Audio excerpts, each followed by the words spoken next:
A sudden tingle invaded Dax's mind. He recognized Rue's presence, though they were not touching. She was confused and very worried. She'd never smelled an animal like this before. Rage was coming off the unknown beast in waves, so powerful that Dax could feel it in the air. The creature finally emerged from the trees. It was similar to a bear, but wrong. Easily 15 feet tall, it towered over them, viciously screeching at them from its elongated mouth. It dropped to all fours, revealing sharp rivets protruding from its scaly back. A long, thick tail flicked from side to side eagerly as it closed the gap between itself and the group.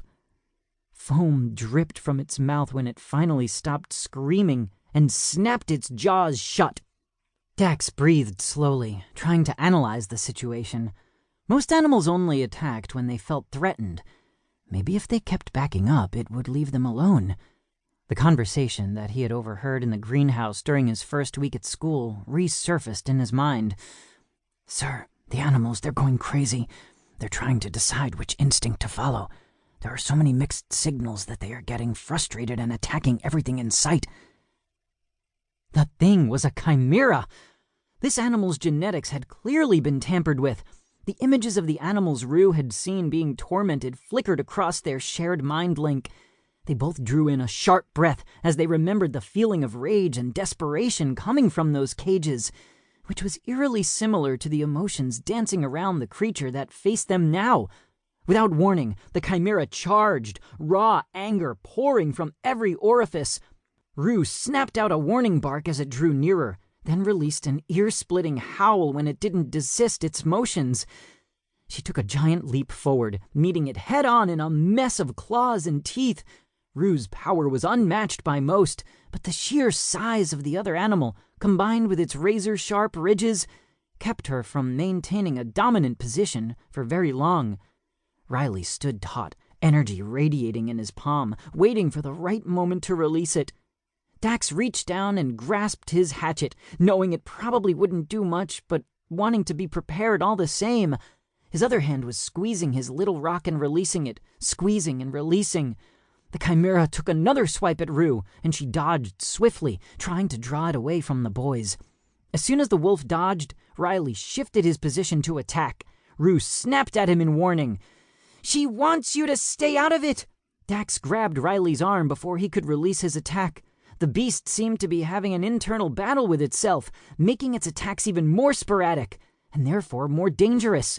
Rue was desperately trying to communicate with it, not wanting to fight it, but determined to protect her companions. The animal lumbered onto 2 feet again and took another powerful swipe at Rue. She dodged it swiftly and danced out of the way, trying to lure it away from Dax and Riley. Her defensive movements, however, had cut her off from the boys. The animal turned quickly and swung a meaty paw, catching Riley right in the shoulder before they could so much as blink. Mia screamed in anger and dove in, slashing her tiny paws and inflicting small, sharp bites anywhere she was able. Rue attacked from behind, snapping her jaws shut on the creature's furry leg. It let loose a ferocious hiss and flung its legs out, sending Rue sailing, then smacked Mia with an outstretched paw. It turned its attention back to the boys, saliva dripping in long strands down between its yellowing teeth. The chimera scraped its paws on the ground and rolled its head around on its neck, then lowered its head and charged. Dax scrambled backwards, hauling Riley away from the attack just in time. The animal collided with the tree they had sheltered behind, splintering the wood with a definitive crack. Rue leapt onto its back, but the slimy scales and spikes kept her from getting a good grip, and she only slid around. The beast's head whipped back as it tried to bite Rue, but the sudden movement flung the wolf off and sent her flying again. This time, it chased after her and mounted her, pinning her to the ground. Rue's paws slashed frantically, trying to keep the deadly animal from closing its jaws on her, but still not wanting to hurt it.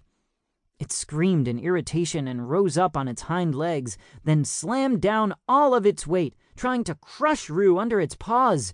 "Rue!" Dax rose from his protective stance above Riley and charged at the massive creature. At the last second, Rue rolled to the side, dodging the attack by inches. To keep listening to this audiobook, I've left you a link in the description so you can do it, at no cost thanks to Audible's 30-day free trial.